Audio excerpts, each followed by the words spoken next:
Hit సిరీస్లో ఇప్పటి వరకు 3 సినిమాలు వచ్చాయి.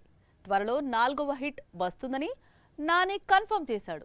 అయితే ఇలా ఎన్ని హిట్ సినిమాలు వస్తాయి, ఎంతమంది హీరోలు కేసులు డీల్ చేస్తారంటే అందుకు శైలేష్ మరో 4 మాత్రమే అని లెక్కలు చెబుతున్నాడు. ఒక్కసారి ఆ లెక్కలేంటో చూసిద్దాం పదండి. హిట్ అయిన సినిమాలకు సీక్వెల్స్ ప్రకటించడం ఇప్పుడు లేటెస్ట్ ట్రెండ్. అసలు సీక్వెల్స్ మీద సీక్వెల్స్ తీసే స్టోరీ పెట్టుకొని సినిమా సిరీస్ ను ప్రారంభించడం మాత్రం కొంచెం డిఫరెంట్. 2020లో హిట్ సిరీస్ స్టార్ట్ అయింది. విశ్వక్సేన్ ఫస్ట్ కేసును డీల్ చేశాడు. ఆ తర్వాత 2022లో హిట్ 2 రిలీజ్ అయింది. సెకండ్ కేసును అడవి శేష్ డీల్ చేశాడు. రీసెంట్ గా హిట్ 3తో నాని తిరిగొచ్చాడు. తనదైన శైలిలో 3వ కేసును డీల్ చేసి మెప్పించాడు. ఫస్ట్ పార్ట్ సెకండ్ పార్ట్ దాటి 3వ భాగానికి భారీ వసూళ్లను అందించాడు. అందుకే 4వ భాగం ఫిక్స్ చేశాడు.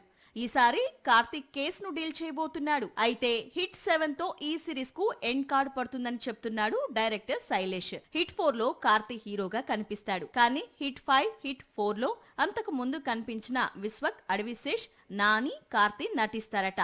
హిట్ 7లో అందరు హీరోలు కనిపిస్తారు. అలాగే హిట్ సిరీస్ కూడా ఎండ్ కార్డ్ పడుతుందట. మొత్తంగా మరో 6 ఏళ్లలో హిట్ సిరీస్ కంప్లీట్ కానుంది.